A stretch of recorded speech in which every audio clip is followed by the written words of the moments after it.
Good morning. Today is January 20th, 2013, and we are honored to have Lata with us to speak on the early years in the ashram.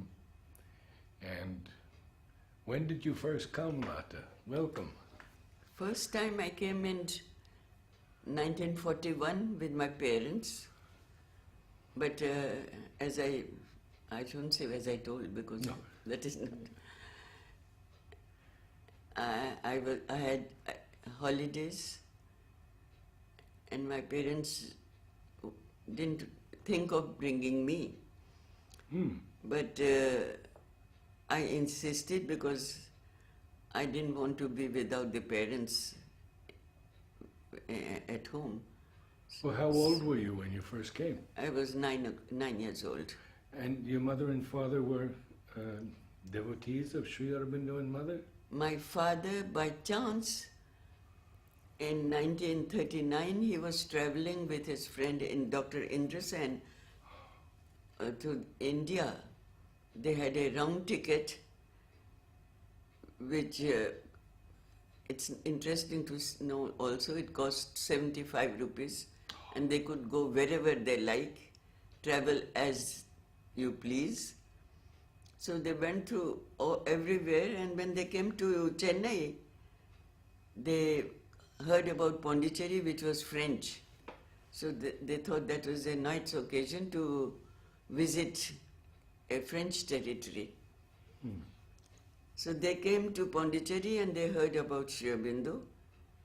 They wanted to have Sri Aurobindo's darshan, but they said no, only on prior permission you can have their darshan, but they could see the mother. So they saw the mother in 39, that is, I'm talking of my father, not my mother. Yes. She had come with a friend, and my eldest brother Anil, he was also there. And today is his birthday. Today is his birthday. So my father has written a book on when he saw the mother. I don't want to tell all that because he has about it. But you can tell us something, because I have seen the video No, of his that meeting is, with Mother. that But is that much- was later. No, he has talked about, what is the title of this book? I've forgotten. But anyway, in which he writes, it's only his first darshan of the mother, that he was completely struck. For him it was, I can't recall the words and all. But anyway, then he wanted to come again, but Sri Aurobindo told him that he should give up his independence activities and then he can come. Sri Aurobindo wrote to him? Wrote to him. He wrote to Sri Aurobindo Oh, for permission to come, and he said when he has finished all his activities with this independence movement, then he can come.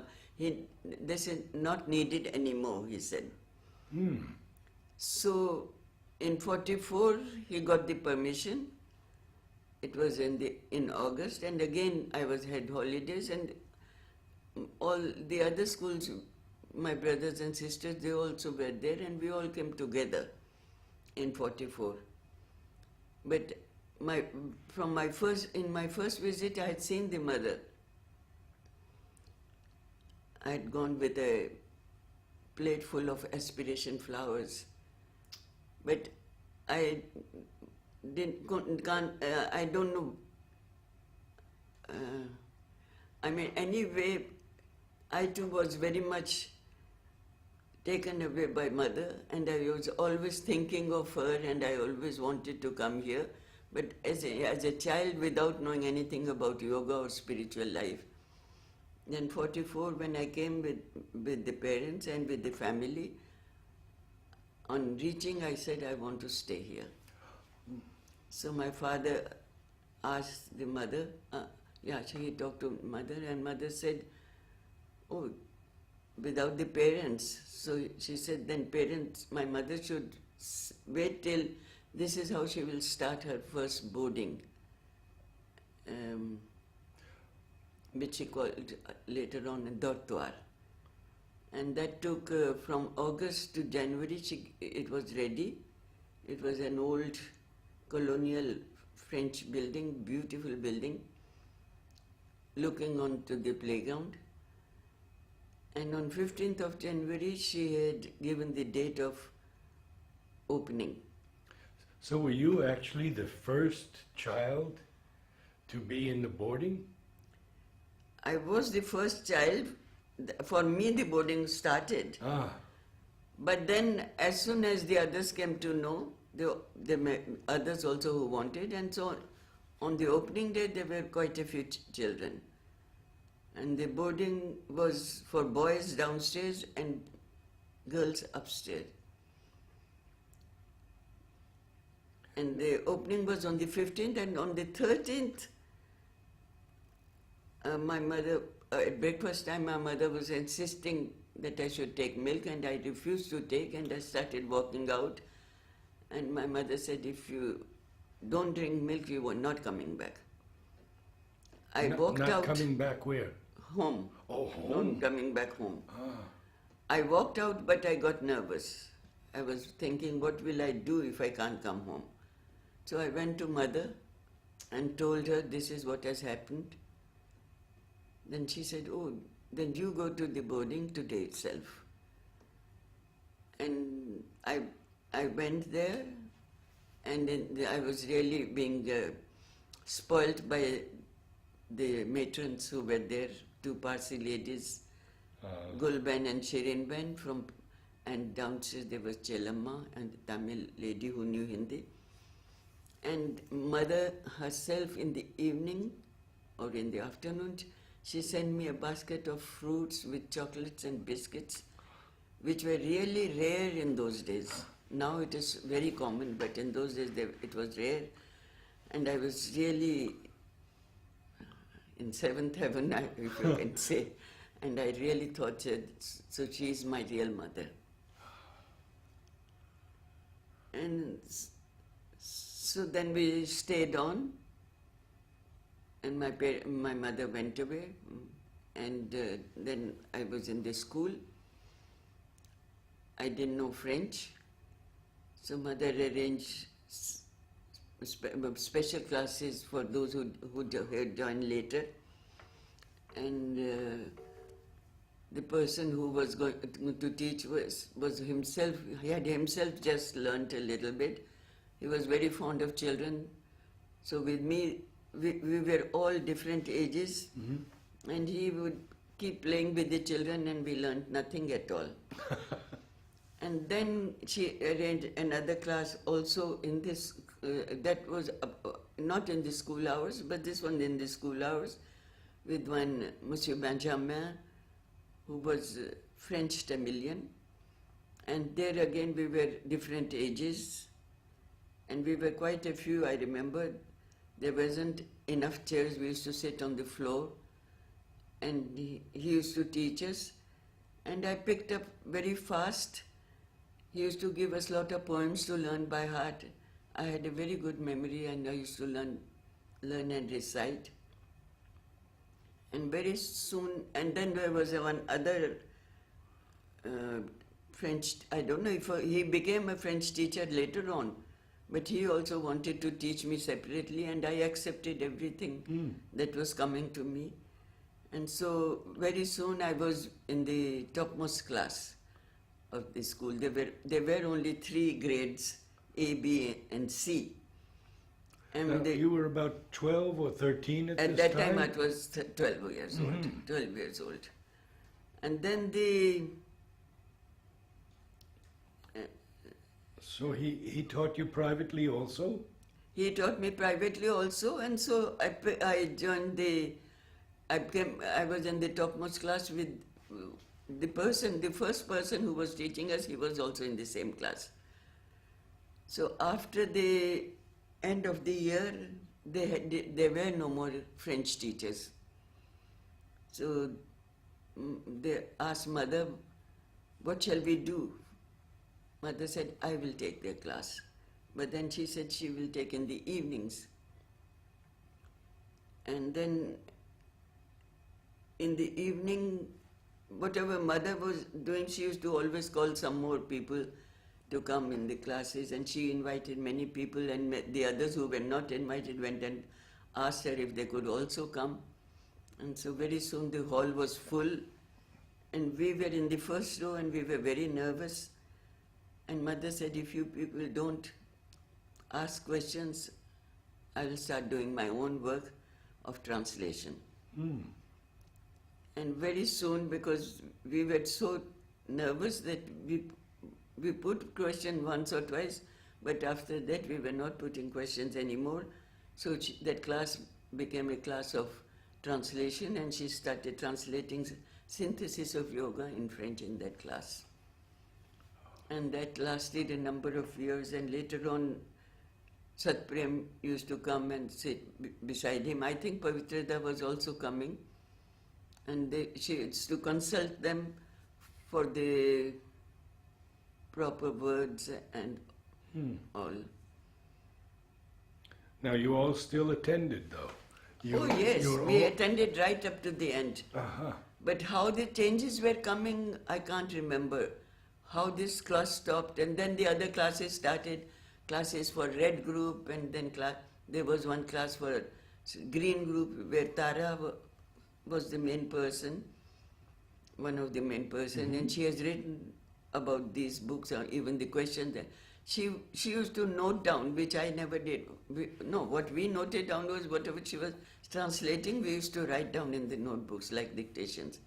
But Tara's was with the children, and mother used to give them something to learn by heart or some dictation.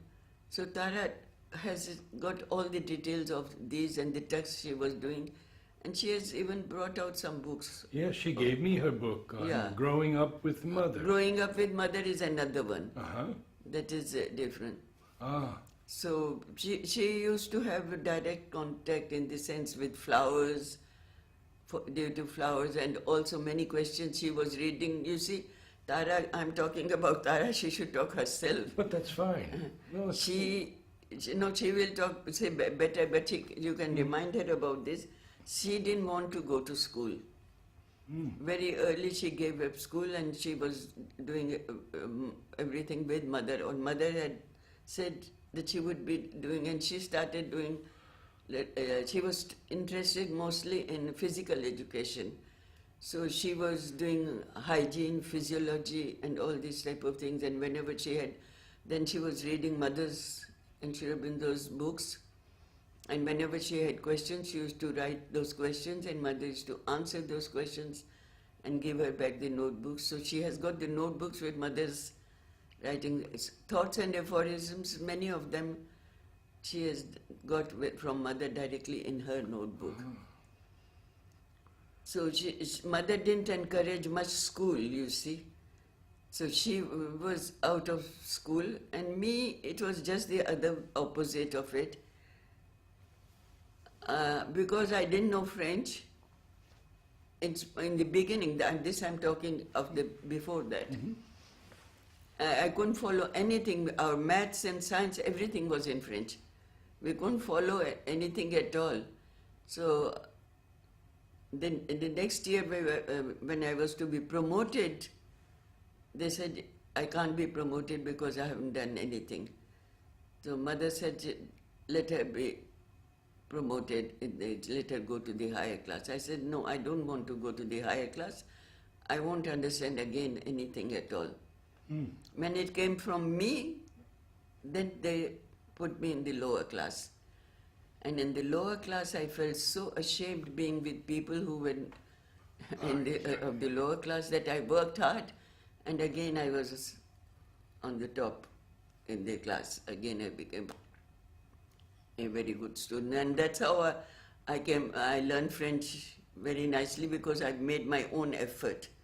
But till then, and then this Shanti Da also helped me, and that's how it was. And then, as I have told you, that mother started taking those classes, but by and by, the school children were coming and more classes were being started, were coming up. And so then there were other French classes also for us. Not only mother's class, but we had other classes also. But as I could not understand mathematics, science, because it was all in French, then I told mother, no, there's one very interesting story. Mother asked me to go to French class in the evenings, which was for adults. And I was only a child. And that adults class was only prayers and meditations. And that was also Benjamin who was taking. And I couldn't understand anything at all. I knew no French. And this was all prayers and meditations in French, so I used to fall asleep. Then after some time I told mother, I can't understand anything. I don't want to go to this class. She said, no, continue. I was so surprised that she never wanted me to leave. Maths and science also, I had told her that I didn't want to. As I said, I couldn't continue with them. She said, continue. She always, and it was really for me difficult. I continued because she said so. But I don't know if I picked up anything. I used to fall asleep. And gradually I left it myself without telling her, that evening class with prayers and meditations. So then I was in the, normal current of the school. It became also normal that the school had all the different grades and everything. We had English classes, French classes, maths, science, everything. And then I was good in maths, but I never liked school, and I never thinking of teacher, I never thought of it. But in those days, even the older students, sometimes mother used to ask them to start teaching to children or taking smaller classes. And mother had asked Kumud to teach maths. And I don't know for what reason she wanted to leave, and before the end of the year, and she asked me if I could replace her. I said, no, this is not what I like, I don't want. But then poor thing, she had nobody else, so just out of friendship I took her classes for the last 2 months of the year. And then at the end of the year, Pavitrada told me, you are doing well, continue. So that's how I became a teacher. But then I was teaching maths, then gradually I started taking also some science classes. Then later on, Temi Ben told me, you should teach English. Not everybody is good in English, and that's how she told me. And since I started teaching English also. And then came this, in the papers there was this scholarship from the government of France for French teachers. French teachers, they should have the first class MA degree in French. And my father said, Tara brought that paper, and my father said, why don't you try? I said, no, I don't want to go anywhere. And I don't know French so well, and I'm not teaching French. He said, but in India there are not many. You can try, maybe you can go. Oh, by the way, at this time I started learning also German. And my father said, why are you learning all this language? Do you have any intention of going abroad? I said, no, I'm just learning for the sake of learning. He said, no, maybe if you want, tell me, I will help you to go. I said, no, I don't want to go. And then came this paper with scholarships and all, and he started insisting. Then finally I said, okay, I will ask mother whatever she says. And there was no time. We had to send your application forms with certificates and all. And for 2 days, Pranabda couldn't approach the mother because she was not well.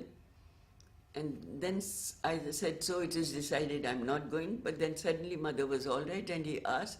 And mother said it will be good if somebody has this training in France. And then when mother said that, they started working day and night for my certificates. And we didn't have first certificates in those days. So they didn't know, there was not one certificate. They started preparing certificates of all the details that I'm learning in the ashram. So with these details, there was all sports including, and in sports also gymnastics separately. No, gymnastics, athletics, games, everything was mentioned. Basketball and all, everything was mentioned. Then music, I was playing sitar, music was mentioned, dance was mentioned. You see, we had all the opportunities in the ashram and we were availing of them all.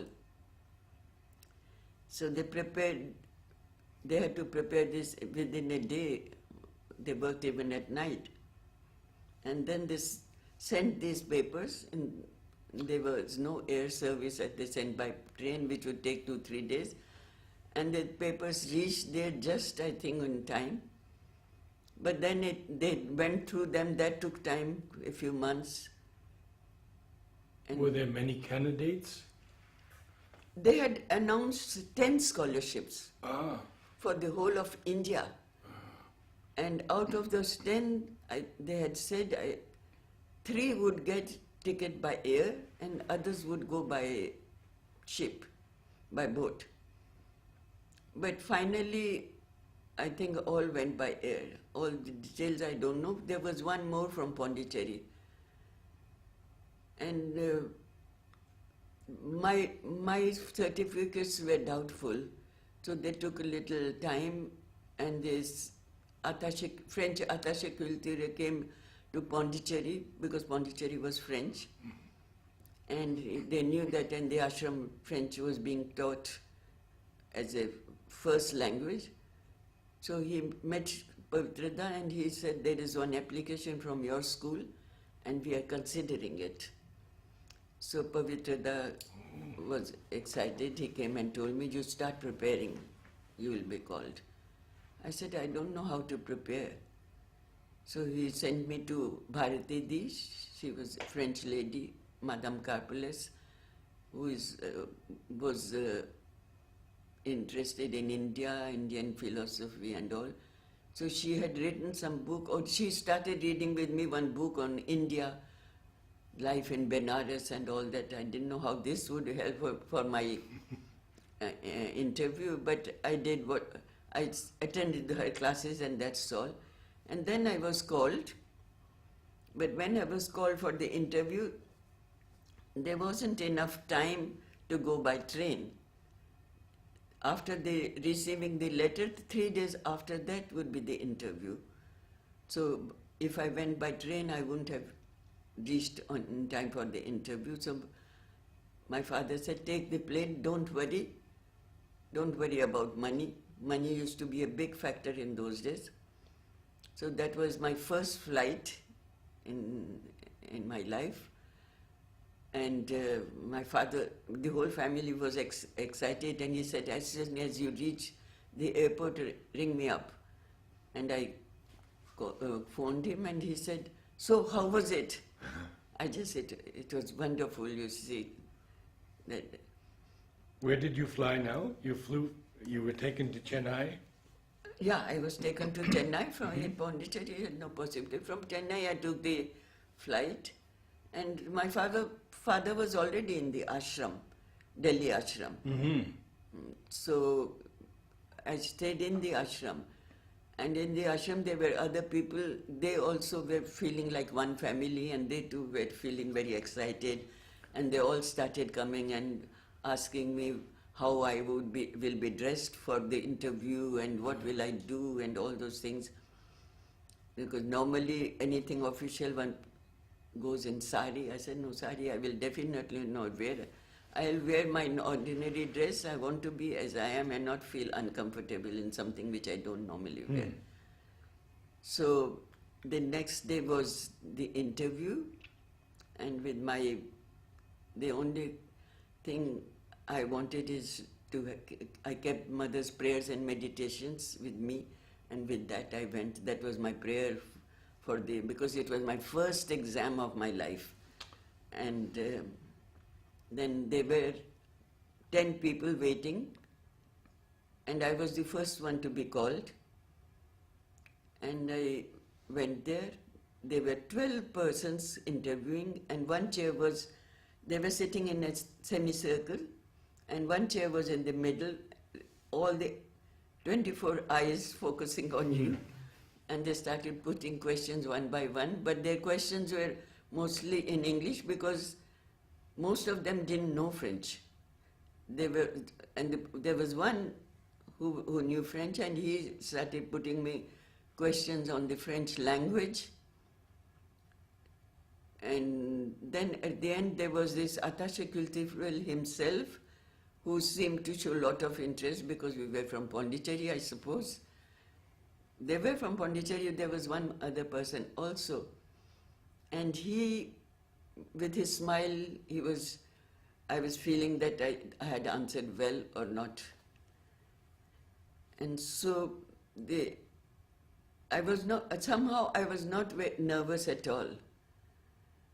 Maybe it was also because I had mother's prayers and meditation with me, and also somehow I was very sure that I won't get this scholarship.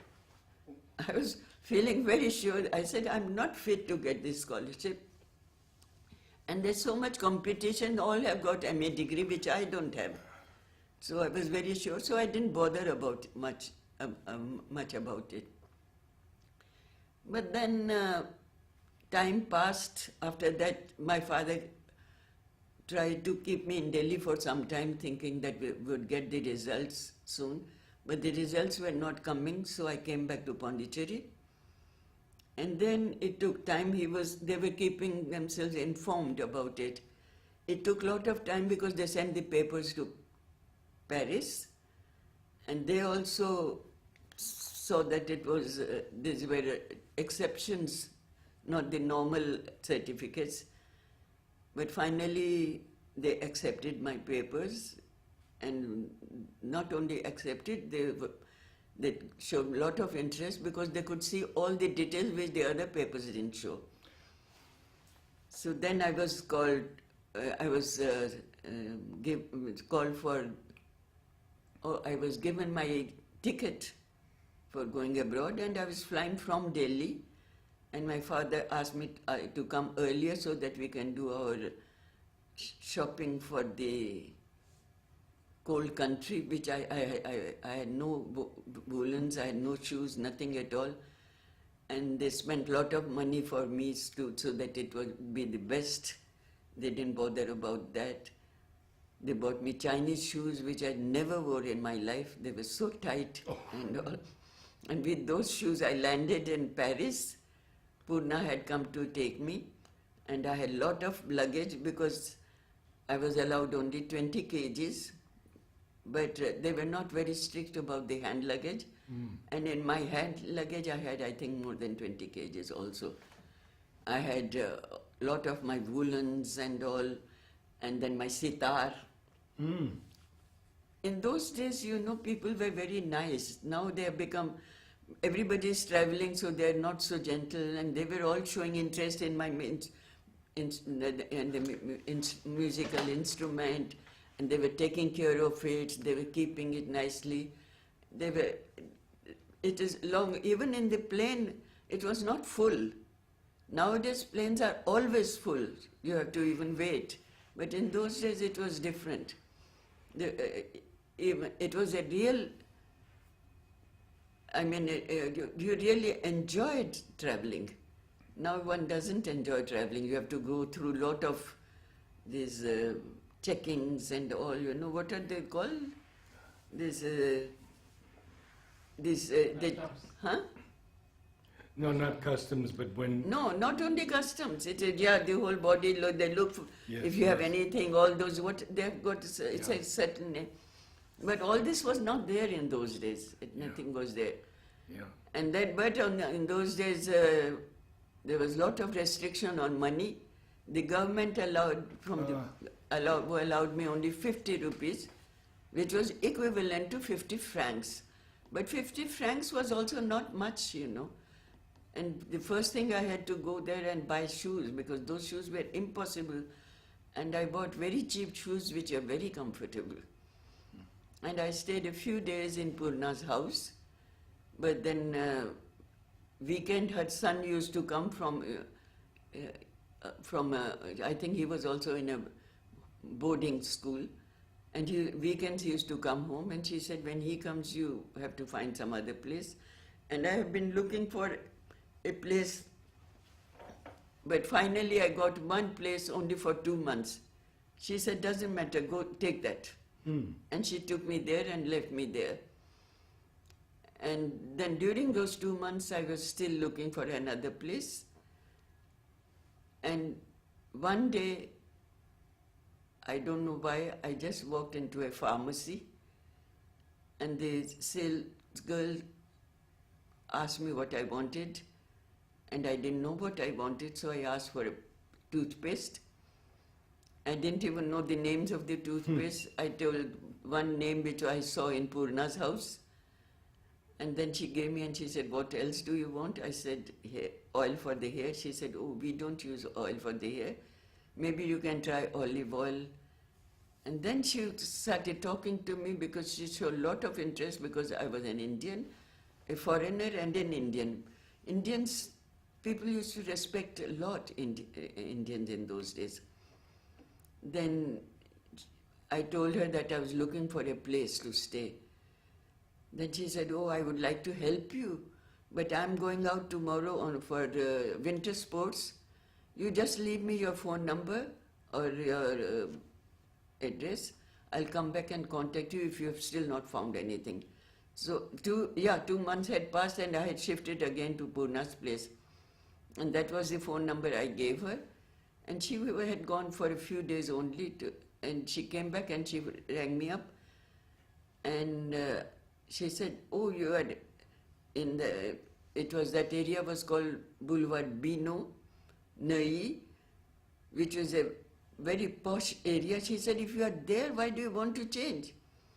I said, no, I can't stay here. I want to have my own place. She said, then I'm coming and taking.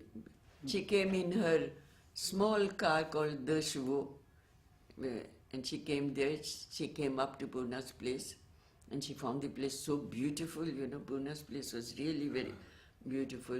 It was Roger, who was the architect, and he had kept the whole building was built by Roger, and he had kept the top floor for himself and Purna.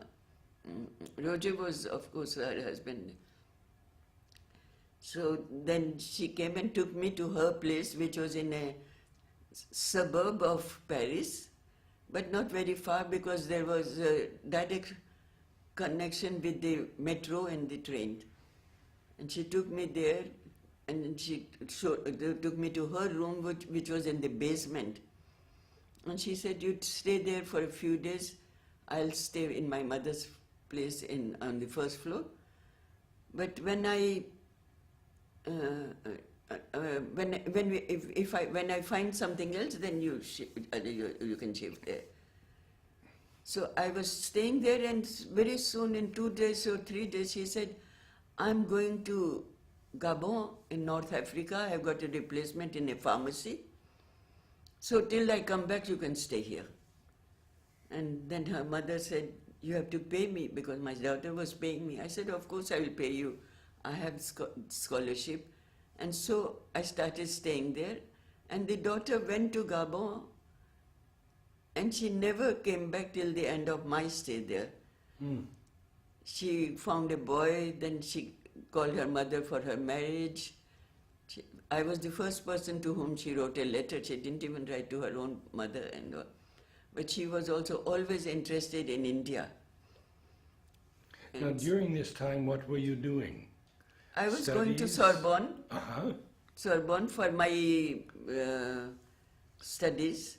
It is called a training course, not a real, because I had the scholarship of the teacher. So it was a training course. So I used to go there early morning for much. It was really early morning. It was cold in winter. That first 2 months were from the other place which I had got for 2 months. And from here I used to get the train and I used to go there. And in Sorbonne I was attending the classes, and they also used to give us this practice of teaching with these new methods these were methods which they call direct method for teaching a language, a foreign language, as a mother tongue, with the method of the mother tongue, they used to call it, this method. So this method, they in Sorbonne they had also students from different countries, foreigners who used to come to learn French, and they were also of different ages. Sometimes it was very interesting, sometimes there were people, retired people, 70 years old, 75 years old, from America, who knew nothing at all, and in that age they used to come to learn French. So sometimes we were asked to give them a few lessons for our practice and all. But what I found interesting was that, you see, at the age of 70, 75, they wanted to still learn a foreign language. And especially those who know English, they don't learn easily other languages, because English is a language which is spoken everywhere, and they don't have problems of managing. But for them, it is much more difficult to learn a foreign language. So that's how I passed 6 months. I had scholarship for 6 months.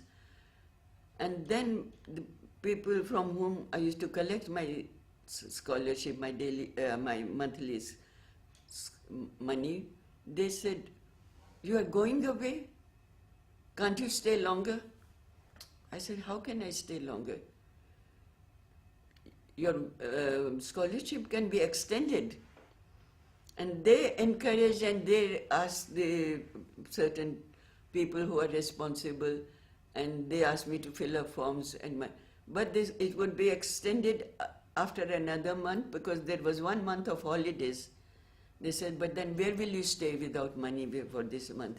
Then they found that I had my certificates for sports and all. But they said, "Would you like one course of basketball?" I said, "Definitely I would like."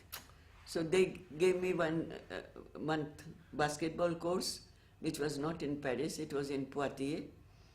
And after the basketball course, I had again 3 months extension of my scholarship.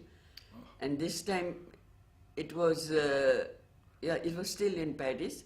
And then after the 9 months were over, or 10 months with that basketball scholarship, they extended 1 more month, which was in Besançon. Oh. So it became 11 months, and after that, I think it was not possible. I was never asking. They were encouraging me to get whatever is possible. But in the meanwhile, I was in constant touch with my friends in Germany. And they have said, "As you have learned German, why don't you come and stay in Germany and learn something here also?" So, And this was Eckhart and Theodora. Eckhart and Theodora. Yeah. Yes. I knew them from Pondicherry, and I was learning French from Theodora. And I was in constant touch with them, and so then they said, "At the end of your stay in Paris, we will come and pick you up by car. And you can show us Paris. We have never been to Paris." But then I thought, where would I put them up? In some hotel? And I asked Purna, where could I put them up, in which hotel? And so Purna said, "Oh, at that time I will be out of Paris. They can stay in my house." So 3 of us stayed in Purna's house for 2 days only. And they had their own car, so I took them around showing them Paris. And then they took me to Germany. And in Germany, they asked me whether I wanted to go to a school. They said, "As you have come here, you can learn something." If I wanted to go to a school for learning language for foreigners, there were schools for foreigners for learning the language, or if I wanted to do, because Theodora had seen me in a play, in our Dortuar play in Basavadatta, and she felt that I was gifted for acting. So she said, would you like to go to the school of acting? Because she had a friend in that school who was the top person of that school. I said, surely I would like to do the school for acting, because you do it through the language, so it will be double work. Then she took me to her friend, and her friend said, they can't take a foreigner as a student, but I can just sit as a free... You audit the course. Free audit. In French they say, in French they say auditrice libre. In German, which is the term. Anyway, so I was allowed to attend the school, and I became friendly with the students, but the teachers couldn't help me. But the main teacher, who was Theodora's friend, she asked some of the students to help me, so that I started learning German poems by heart, monologues from different plays, like Faust, the one monologue from Faust.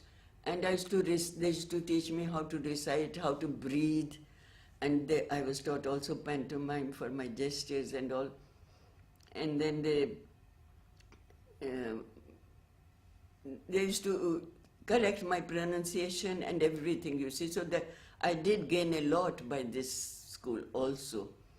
And at the end of this stay, 6 months, then I was to come back, and I had a ticket. Oh, I forgot to tell about that ticket. My ticket was from the government of France. It was by Air France, which was valid only 1 year. And now, at the end of my 1 year in Paris, this ticket was expiring, and I couldn't go to Germany. So I would have to buy a new ticket or pay extra and change this ticket to be valid for another year or something like that.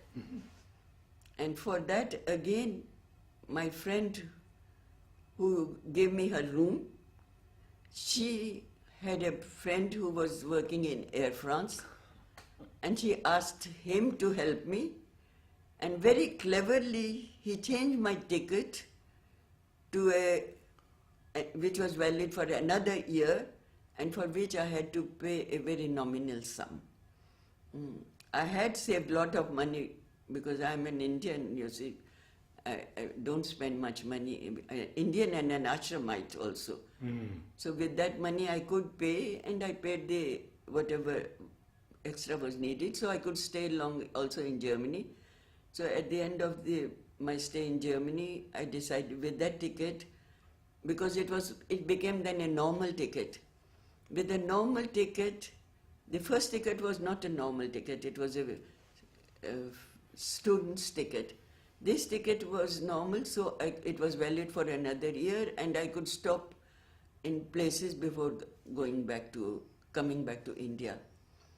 So I took a few stops. Germany was one of the stops where I stayed long, and then from Germany, then I went to Italy, Greece. Everywhere I stayed for a few days, and of course Italy, I didn't stay much long. I can't remember very much, but I visited these places. Then then it was in Egypt, Cairo, and then in which is that place in Saudi Arabia, Kuwait. Kuwait. I stayed in Kuwait. It just happened. I went to Kuwait because I had a cousin there, and I told him that I could come and to him, and he was happy to receive me. And in those days, I don't know if I'm mixing up first visit or second visit. I think it was my first visit. Anyway, in Kuwait, my cousin was there, and in those days, Kuwait was not what it is today. Today it is very modern. In those days, it was absolutely a barren land, a very hot place and nothing there and all. But people used to still go there because they were earning well. They were whatever work they were doing. So my cousin, they only had AC in their houses, that's all. But otherwise, the town was very, very, I mean, primitive, a desert town, you can say. And then I came back to Delhi. I was going to ask you if we could, in our next session, have you tell us about your return to India and your meeting with Mother. Mm-hmm. We've run quite a long time. Your I throat don't know must where be to sore. stop. No, I don't know where to stop. I don't know what to tell. It's perfect, just perfect.